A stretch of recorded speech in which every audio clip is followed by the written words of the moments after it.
হামজা চৌধুরীকে দেশে আনা হয়েছিল বাংলাদেশের ফুটবলকে এগিয়ে নিয়ে যেতে, এমনকি বাংলাদেশের ফুটবলের সিন্ডিকেট ভাঙতেও বড় ভূমিকা রাখবে বলে মনে করা হয়েছিল।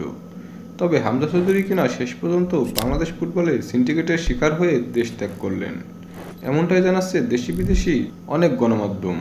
চলুন এ বিষয়ে বিস্তারিত প্রতিবেদনে জেনে নেওয়া যাক। হামজা চৌধুরী বাংলাদেশের মাটিতে পা রাখতে না রাখতেই বাংলাদেশ ফুটবলের সিন্ডিকেটের বিষয়টি সামনে চলে আসে।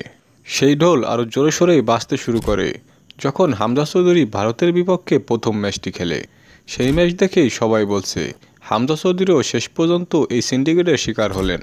হামজা চৌধুরী বাংলাদেশেরই সন্তান, যদিও বর্তমানে তিনি ইংল্যান্ডের প্রিমিয়ার লিগ খেলে থাকেন। তিনি বর্তমানে একজন বিশ্বমানের ফুটবলার। তাকে বাংলাদেশ দলের হয়ে খেলতে আনা হয়েছে।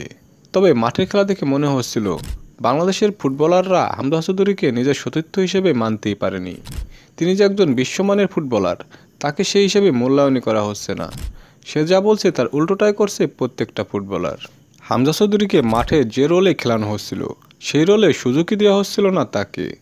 তাই তো হামজা চৌধুরী বিষয়টি বুঝতে পারেন, যে কারণে নিজের প্রতিভা দেখানোর জন্য পুরো মাঠই শেষ পর্যন্ত দাপিয়ে বেড়েছেন এই ফুটবলার। প্রতিভা যে কখনো আটকে রাখা যায় না, হামজা চৌধুরী তার জলযন্ত্র প্রমাণ।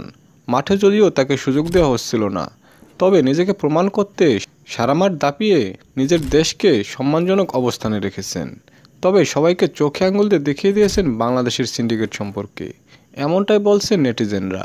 হামজা চৌধুরীকে মাঠে সুযোগ না দেওয়ার বড় কারণ হিসেবে অনেকেই দেখছেন হামজা চৌধুরীকে সুন্দরভাবে খেলতে দিলে ভবিষ্যতে বাংলাদেশ ফুটবলে হামজা চৌধুরী আধিপত্য বিস্তার করতে পারে। সেক্ষেত্রে বাংলাদেশের সিন্ডিকেট সবার চোখের সামনে চলে আসতে পারে, এমনকি সিন্ডিকেট ব্যবসায়ীরা ভেঙে পড়তে পারে বলেও অনেকে মনে করে। সে নিজের মতো করে দল সাজালে বাংলাদেশে আর সিন্ডিকেট থাকবে না, যে কারণে সেই ভয়তেই হয়তো ফুটবল মাঠে হামজা চৌধুরীকে তেমন একটা সুযোগ দেওয়া হয়নি। তবে শেষ পর্যন্ত নিজেকে প্রমাণ করে দেশকে সম্মানজনক অবস্থানে রেখেই দেশ ত্যাগ করেন হামজা চৌধুরী। দর্শক, হামজা চৌধুরী কি সত্যি মাঠে সিন্ডিকেটের শিকার হয়েছেন, নাকি এটি স্রেফ ভুল বোঝাবুঝি? এ বিষয়ে আপনার মূল্যবান মতামত অবশ্যই কমেন্টে জানিয়ে দিন।